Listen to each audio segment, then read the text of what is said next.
Hi friends, देखिए जैसा कि मैं एक बाइट आपको लेके दिखा रही हूँ रोटी के साथ। देखिए सूखा ड्राई सब्जी है। देखिए देखिए आलू का दम है। जैसे बिहार में बहुत ज़्यादा इसे पसंद किया जाता है, इसे बहुत ज़्यादा फेमस है। देखिए आपको क्लोज करके दिखा रही हूँ। देखिए देखने में कितना अच्छा लग रहा है।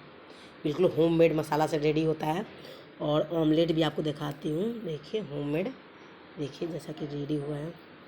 हाथ में आ नहीं रहा है, शूट करने वाले लोग होते नहीं हैं, मैं ही शूट करती हूँ खुद से। एक हाथ से मोबाइल मेरे हाथ में रहता है और एक हाथ से ये सब शूट करती रहती हूँ। और सैलेड भी देखिए कितना खूबसूरत है, प्लेट भी कितना खूबसूरत है। और वीडियो अच्छी लगे तो प्लीज़ वीडियो को ज़्यादा से ज़्यादा शेयर कीजिए, लाइक कीजिए, कमेंट्स कीजिए। तब तक मिलते हैं नेक्स्ट वीडियो, तब तक के लिए बाय।